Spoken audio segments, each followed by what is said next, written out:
ಎಲ್ರಿಗೂ ನಮಸ್ಕಾರ. ಪ್ರಥಮವಾಗಿ 75ನೇ ಸ್ವತಂತ್ರೋತ್ಸವದ ವಿಶೇಷವಾಗಿ ಅಮೃತೋತ್ಸವದ ಗಳಿಗೆಗೆ ನಮ್ಮ ಹಿರಿಯೂರು ತಾಲೂಕು ಕಚೇರಿಯಿಂದ ಮತ್ತು ಎಲ್ಲ ಸಿಬ್ಬಂದಿ ಅಧಿಕಾರಿ ವರ್ಗದಿಂದ ಎಲ್ರಿಗೂ ಸ್ವತಂತ್ರೋತ್ಸವದ ಶುಭಾಶಯಗಳು. ಈ ವರ್ಷ ಪ್ರತಿ ವರ್ಷ ನಾವು ಸ್ವತಂತ್ರೋತ್ಸವವನ್ನು ಆಚರಿಸುತ್ತೇವೆ. ಆದರೆ ವಿಶೇಷವಾಗಿ ಈ ವರ್ಷ ನಮ್ಮ ಸ್ವತಂತ್ರ ಸಿಕ್ಕ ನಂತರ 75ನೇ ವರ್ಷ ಅಂದರೆ ಅಮೃತೋತ್ಸವ ಆಚರಿಸ್ತಾ ಇದ್ವಿ. ಸರ್ಕಾರ ಕೂಡ ಇದ್ರ ಬಗ್ಗೆ ಹೆಚ್ಚಿನ ಕಾಳಜಿ ವಹಿಸಿದೆ. ಅದರಲ್ಲಿ ವಿಶೇಷವಾಗಿ ಕಳೆದ 2 ವಾರದಿಂದ ನಾವು ಹರ್ ಘರ್ ತಿರಂಗ ಅನ್ನೋ ಏನೋ ಒಂದು ಫ್ಲ್ಯಾಗ್ಶಿಪ್ ಪ್ರೋಗ್ರಾಮ್ ಇದೆ, ಅದರ ಅಂಗವಾಗಿ ನಗರದಲ್ಲಿ ನಗರಸಭೆ ವತಿಯಿಂದ, ಗ್ರಾಮಾಂತರ ಭಾಗದಲ್ಲಿ ತಾಲೂಕು ಪಂಚಾಯಿತಿ ವತಿಯಿಂದ ಪ್ರತಿ ಮನೆಗೆ ಒಂದು ಭಾರತದ ಬಾವುಟವನ್ನು ನೀಡುವ ವ್ಯವಸ್ಥೆ ಮಾಡ್ತಾ ಇದ್ದೀವಿ. ಈಗಾಗಲೇ ನಗರದಲ್ಲಿ 8,000 ಫ್ಲ್ಯಾಗ್ಗಳನ್ನೆಲ್ಲ ಖರೀದಿ ಮಾಡಿ ನೀಡುವಂಥದ್ದಿದ್ದಾರೆ. ಗ್ರಾಮಾಂತರ ಭಾಗದಲ್ಲಿ ಒಂದು ಪಂಚಾಯಿತಿಗೆ 450 ಫ್ಲ್ಯಾಗ್ಗಳನ್ನ ಆಲ್ರೆಡಿ ಖರೀದಿ ಮಾಡಿದ್ದಾರೆ. ಬಹುತೇಕ ಮನೆಗೆ ಈಗಾಗಲೇ ತಲುಪಿದೆ.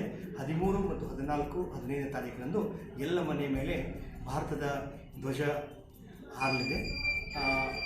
ಜೊತೆಗೆ ನಾವು 15ನೇ ತಾರೀಕಿನಂದು ಏನು ನಮ್ಮ ಮೈದಾನದಲ್ಲಿ ವಾರ್ಷಿಕೋತ್ಸವ ಅಂದರೆ ಸ್ವತಂತ್ರ ವಾರ್ಷಿಕೋತ್ಸವವನ್ನು ಹಮ್ಮಿಕೊಳ್ತಾ ಇದ್ದೀವಿ.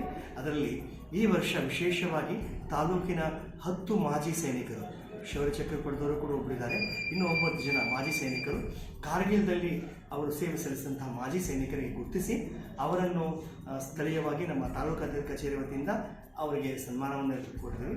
ಆಮೇಲೆ ಶಾಲೆಯಲ್ಲಿ 95 ಅಂಕಕ್ಕಿಂತ ಹೆಚ್ಚಿನ ಪಡೆದಂತಹ PUC ಮತ್ತು SSLC ಮಕ್ಕಳಿಗೆ ಕೂಡ ಒಂದು ಹೆಣ್ಣು ಗಂಡು ಮಕ್ಕಳಿಗೆ ಅವರಿಗೆ ಒಂದು ಪಾರಿತೋಷಿಕವನ್ನು ಕೂಡ ಏರ್ಪಡಿಸ್ಕೊಂಡಿದ್ದೀವಿ.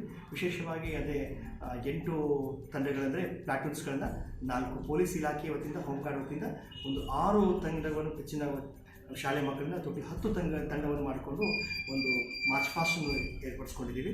ಸಾಂಸ್ಕೃತಿಕ ಕಾರ್ಯಕ್ರಮಗಳನ್ನ ಇದೆ. ಸೊ ನಮ್ಮ ತಾಲೂಕಿನಲ್ಲಿ ಒಂಥರ ಇದು ಹಬ್ಬದ ವಾತಾವರಣ ಕ್ರಿಯೆಯಾಗಿದೆ.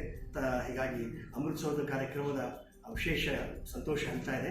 ಸೊ ಮತ್ತೊಮ್ಮೆ ಬಾರಿ ಹಿರಿಯೂರು ತಾಲೂಕು ವತಿಯಿಂದ ಈ ಸ್ವತಂತ್ರೋತ್ಸವದ ಶುಭಾಶಯಗಳು. ಕಳೆದ 2 ವರ್ಷದಿಂದ ಕೋವಿಡ್ ಇರೋದ್ರಿಂದ ಹೆಚ್ಚಿನ ಒಂದು ಸಂಭ್ರಮ ಆಗಿರಲಿಲ್ಲ.